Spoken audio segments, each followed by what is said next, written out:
वृंदावन के एक छोटे से गांव में एक साधु रहते थे। उनका जीवन बहुत सरल था।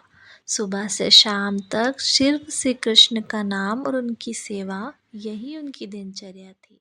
लेकिन साधु के मन में एक गहरी लालसा थी। वे रोज सोचते थे कि काश मेरे श्याम सुंदर मेरे घर आकर मेरे हाथों से बना हुआ प्रसाद स्वीकार करे। एक दिन साधु ने संकल्प किया।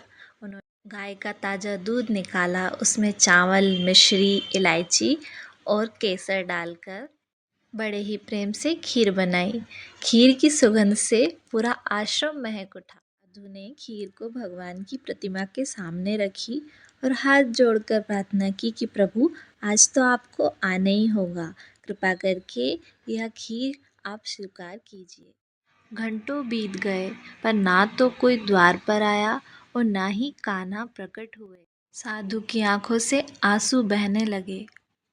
उसी समय आश्रम में एक छोटा बालक आया और मासूम सी सूरत के साथ साधु की ओर देखने लगा और कहने लगा, बाबा मुझे भूख लगी है, थोड़ा सा भोजन मिलेगा।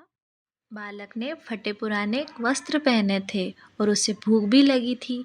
यह देखते हुए साधु ने सोचा कि मैं तो भगवान के लिए खीर बनाकर बैठा था, पर शायद प्रभु को यही मंजूर है कि मैं इस भूखे को यहाँ खिला दूं। उन्होंने बालक को अंदर बुलाया और खीर परोसी। बालक बड़े चाव से वह खीर खाने लगा। हरने वाले के साथ बालक के चेहरे पर एक दिव्य मुस्कान फैलती जा रही। खीर खाकर बालक ने कहा, बाबा आज तो आपने मेरा मन ही भर दिया। खीर तो बड़ी ही स्वादिष्ट बनी थी। मैंने ऐसी खीर कभी नहीं खाई।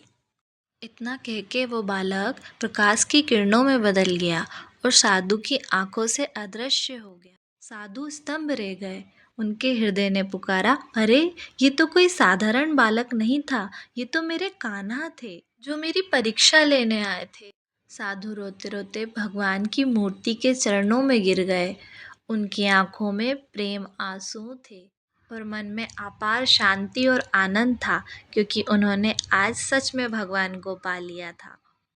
सच्ची भक्ति केवल पूजा और भोग नहीं, सच्ची भक्ति है भूखे को भोजन कराना, दुखी को सहारा देना और हर जीव में भगवान को देखना। याद रखिए, भगवान वहीं होते हैं जहाँ प्रेम और दया होती है। राधे राधे। आपको ये स्टोरी कैसी लगी कमेंट में ज़रूर बताएं और चैनल को सब्सक्राइब करें। राधे राधे।